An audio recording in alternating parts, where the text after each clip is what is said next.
नमस्कार, आप देख रहे हैं हेडलाइंस न्यूज। दिन भर की ताज़ा खबरों के लिए अभी सब्सक्राइब करें, साथ में बेल आइकन भी प्रेस कर लें। खबरों में आगे बढ़ने से पहले वीडियो को लाइक जरूर करें और अपने दोस्तों के साथ ज़्यादा से ज़्यादा शेयर करें। और आप किस राज्य शहर से न्यूज को देख रहे हैं, कमेंट में जरूर लिखें। बता दें, प्रधानमंत्री नरेंद्र मोदी ने भारत बांग्लादेश फ्रेंडशिप पाइपलाइन का शनिवार को उद्घाटन किया। ऑनलाइन आयोजित इस कार्यक्रम में बांग्लादेश की प्रधानमंत्री शेख हसीना भी मौजूद रही। पीएम मोदी ने इस मौके पर कहा है कि दोनों देशों के रिश्ते को लेकर नए अध्याय की शुरुआत हुई है। इसकी नींव हमने सितंबर 2018 में रखी थी। मुझे खुशी है कि आज पीएम शेख हसीना के साथ इसका उद्घाटन करने का अवसर आ गया। आपको बता दें, पीएम मोदी ने कहा, मुझे विश्वास है कि यह पाइपलाइन बांग्लादेश के विकास को और गति देगी और दोनों देशों के बीच बढ़ती कनेक्टिविटी का भी उत्कृष्ट उदाहरण रहेगी। पीएम मोदी ने कहा, कितना शुभ संयोग है कि आज का यह उद्घाटन बंधु शेख मुजीबुर रहमान की जन्म जयंती के एक दिन बाद हो रहा है। सरकारी कंपनी एसजेवीएन ने शनिवार को कहा है कि उसकी ग्रीन एनर्जी की अनुषंगी कंपनी को महाराष्ट्र में 200 मेगावाट की सौर ऊर्जा परियोजना मिली है।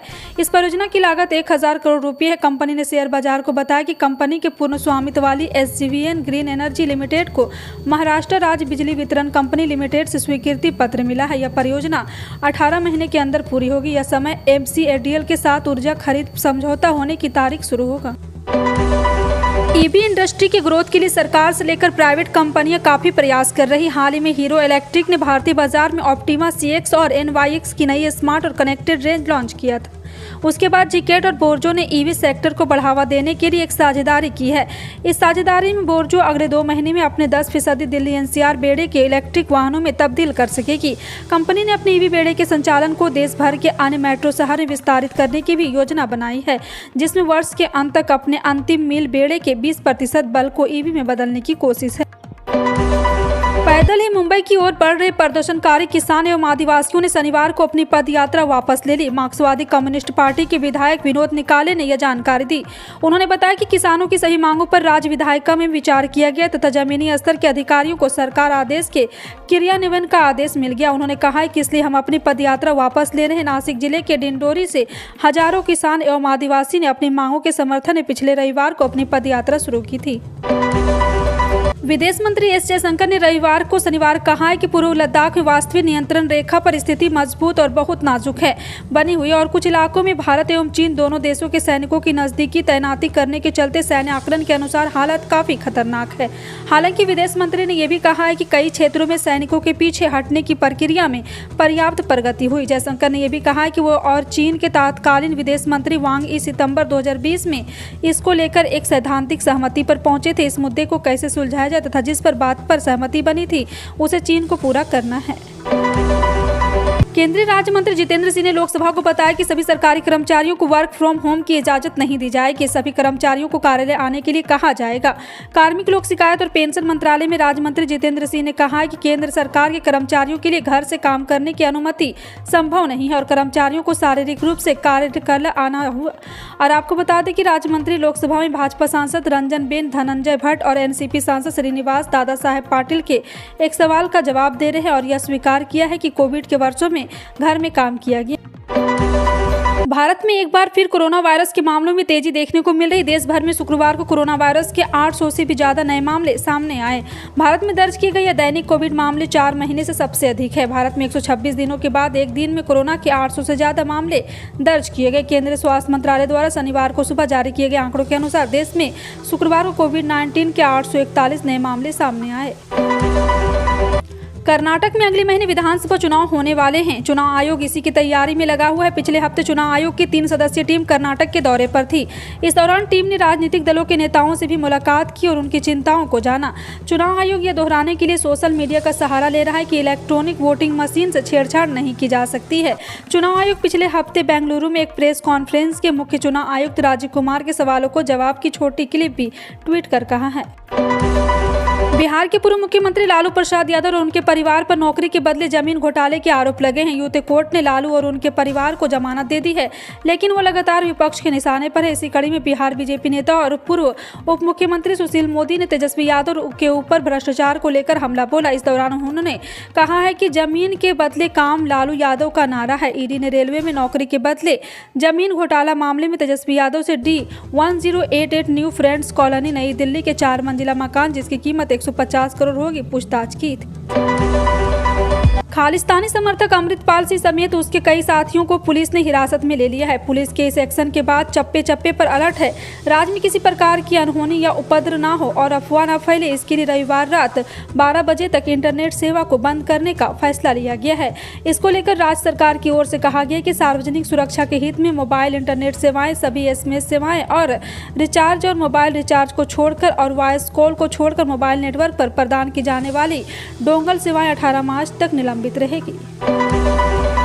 संयुक्त किसान मोर्चा स्कीम के बैनर तले 3 साल बाद दिल्ली के रामलीला मैदान में किसान फिर एकजुट हो रहे हैं। संयुक्त किसान मोर्चा को मिली पुलिस अनुमति के अनुसार 20 मार्च को सुबह 10 बजे से दोपहर 3:30 बजे तक हजारों किसान रामलीला मैदान में महापंचायत करेंगे। यानी किसान 18 से ही दिल्ली की सीमा में घुसना शुरू कर देंगे। 11 राज्यों से SKYM के कई हजार सदस्य रामलीला मैदान में कूच करेंगे। मुख्यमंत्री कन्यादान योजना के तहत बेटियों को दिए जाने वाले सामान्य भ्रष्टाचार की शिकायतों पर मध्य प्रदेश सरकार ने बड़ा फैसला लिया है। राज्य के मुख्यमंत्री शिवराज सिंह चौहान ने ऐलान किया है कि अब इस योजना में बेटियों को विदाई में सामान नहीं बांटेंगे, अब सीधे 56,000 रुपये का चेक देंगे। बुरहानपुर में पूर्व सांसद दिवंगत नंद कुमार सिंह चौहान की प्रतिमा का अनावरण करने पहुंचे सीएम शिवराज सिंह चौहान ने कहा, मुख्यमंत्री कन्या विवाह योजना में कन्या को दी जाने वाली सामग्री के संबंध में कुछ शिकायत मिलने पर यह निर्णय लिया गया। बांग्लादेश के बल्लेबाज साकिब अल हसन ने बड़ा धमाल कर दिया। आयरलैंड के खिलाफ बांग्लादेश में खेले जा रहे पहले वनडे में साकिब ने ताबड़तोड़ बल्लेबाजी कर रिकॉर्ड बुक में अपना नाम दर्ज कर लिया है। हालांकि वे 93 रन बनाकर आउट हो और सेंचुरी में चूक गए, लेकिन इससे पहले ही उन्होंने इतिहास रच दिया। बता दें कि साकिब अल हसन वनडे में 7,000 रन और 300 विकेट लेने वाले दुनिया के तीसरे क्रिकेटर बन गए हैं। बीजेपी और कांग्रेस के बीच जारी घमासान थमने का नाम नहीं ले रहा है। बीजेपी ने राहुल गांधी के नेतृत्व और क्षमता पर सवाल खड़े किए हैं। मध्य प्रदेश के सीएम शिवराज सिंह चौहान ने राहुल गांधी को अपरिपक्व नेता बताते हुए निशाना साधा। उन्होंने कहा कि कांग्रेस वाले राहुल गांधी को जबरन राष्ट्रीय नेता बनाने पर लगे हैं। वहीं कांग्रेस नेता पवन खेड़ा ने बीजेपी और केंद्र सरकार पर अडानी को बचाने का आरोप लगाया। कांग्रेस अडानी के मुद्दे को लेकर बीजेपी पर हमलावर है। Central board of secondary education ने सभी एफिलिएटेड यानी कि बोर्ड से संबंधित स्कूलों के लिए एक नोटिस जारी किया है। इससे उनके आग्रह किया गया है कि वे एडमिटेड सेशन की शुरुआत 1 अप्रैल से करें, ना कि इससे पहले। CBSE ने स्कूल प्रमुखों को 1 अप्रैल से 31 मार्च तक एकेडमिक सेशन को सख्ती से पालन करने को कहा है। बोर्ड की तरफ से उन्हें 1 अप्रैल से पहले सत्र करने से परहेज करने की सलाह दी है। हिमाचल प्रदेश में सुखविंदर सिंह सुक्खू का पहला बजट आ गया। मुख्यमंत्री सुखविंदर सिंह सुक्खू ने खुद विधानसभा में वित्तीय वर्ष 2023 से 24 के लिए 53,413 करोड़ रुपए का अपना पहला बजट पेश किया। विधानसभा के पहले दिन ऑल्टो कार में पहुंचे मुख्यमंत्री सुखविंदर सिंह सुक्खू वाले दिन इलेक्ट्रिक कार से पहुंचे और इस बजट को सरकार की तरफ से सुख का बजट कहा है। सीएम सुक्खू ने बजट के करीब 2 घंटे तक बोले और इस बजट भाषण में किस वर्ग को क्या क्या मिला इस वीडियो में विस्तार से भी दिया जा चुका है। महंगाई की मार झेल रहे लोगों की मुश्किलें आने वाले दिनों में और बढ़ सकती है। इसकी वजह है देश में बेमौसम बारिश और ओलावृष्टि। पिछले कुछ दिनों से देश के कई हिस्सों में कई राज्यों में तेज आंधी के साथ हो रही बारिश ने लोगों को गर्मी से राहत दी है, लेकिन किसानों की मुश्किलें बढ़ा दी। बेमौसम बरसात और ओलावृष्टि के कारण फसलों और सब्जियों को भारी नुकसान पहुंचा है। इससे आने वाले दिनों में खासकर सब्जियों की कीमत में काफी तेजी आ सकती है। उत्तर प्रदेश, मध्य प्रदेश और पंजाब के भी कई जिलों में सरसों और गेहूं की फसल को काफी नुकसान हुआ है। हिमाचल सरकार ने शुक्रवार को 53,413 करोड़ का बजट पेश किया। आपको बता दें, मुख्यमंत्री ने बजट भाषण पेश करते हुए कहा है कि राज्य के पहले चरण में 2.31 लाख महिलाओं की प्रतिमाह 1,500 से 1,500 रुपये दिए जाएंगे और आपको बता दें इसमें प्रतिवर्ष 416 करोड़ रुपए की खर्च होंगे। बजट में सरकार ने 30,000 लोगों को सरकारी नौकरियां व निजी क्षेत्रों में प्रत्यक्ष और अप्रत्यक्ष रूप से 90,000 को रोजगार देने की घोषणा की। वहीं 40,000 नए लोगों को सामाजिक सुरक्षा पेशेवर और पेंशन दायरे में लाने की बात भी की है। मुख्यमंत्री ने बजट भाषण में 31 मार्च 2026 तक हिमाचल प्रदेश को ग्रीन एनर्जी स्टेट के रूप में विकसित करने का ऐलान किया है। सीएम ने बजट में 25,000 विभिन्न कार्यात्मक पदों को भरने की भी घोषणा की है। सरकार ने आधार कार्ड अपडेट को लेकर लोगों को बड़ी राहत दी है। Unique identification authority of India ने बताया है कि अब आधार में अपडेट कराने के लिए कोई पैसे खर्च नहीं करना होगा। ये सुविधा केवल ऑनलाइन अपडेट कराने पर ही मिलेगी, लेकिन ये सुविधा केवल 15 मार्च से 14 जून यानी कि 3 महीने तक ही खुली है। वहीं अगर आप आधार को अपडेट कराने के लिए डिजिटल काउंटर पर जाते हैं तो इसके लिए आपके 50 रुपये ही देने होंगे। Unique identification authority of India ने अपने ट्विटर हैंडल से किए ट्वीट कर बताया कि आधार डॉक्यूमेंट को अपडेट करने के लिए लिए अब कार धारकों को कोई पैसे नहीं देने होंगे। उत्तराखंड में बिजली के दाम बढ़ने की संभावना बताई जा रही है। ऊर्जा निगमों में बिजली दरों में बढ़ोतरी किए जाने के लिए विद्युत नियामक आयोग को प्रस्ताव दिया था। सूत्रों के मुताबिक विद्युत नियामक आयोग ने नई दरों पर मुहर लगा दी है, जिससे ग्राहकों पर भारी दबाव पड़ने के आसार हैं। हालांकि पावर टैरिफ के कितने इजाफा किया जाएगा ये अभी तक साफ नहीं हो पाया है, लेकिन बताया जा रहा है कि ये 23 मार्च की साफ हो जाएगा। माना जा रहा है कि 1 अप्रैल से बिजली की नई दरें लागू हो जाएगी। हरियाणा के मुख्यमंत्री मनोहर लाल ने कहा है कि आम बजट में नागरिकों के हितार्थ की गई योजनाओं एवं घोषणाओं को तुरंत प्रभाव से क्रियान्वयन करें ताकि उनका लाभ जल्द से जल्द मिलना आरंभ हो जाए। मुख्यमंत्री ने 15 विभागों की लगभग 67 नई घोषणाओं को विस्तार से समीक्षा करने को कहा है। मुख्यमंत्री प्रशासनिक सचिव और आयोजित बैठक की अध्यक्षता कर रहे थे। बैठक में उप मुख्यमंत्री दुष्यंत चौटाला ने भी स्कूल को लेकर यहाँ पे बड़ी घोषणा की है। और आपको बता दें कि मुख्यमंत्री ने कहा ग्रामीण क्षेत्रों में 4000 प्लेन स्कूल की प्रक्रिया में भी तेजी लाया जाएगा।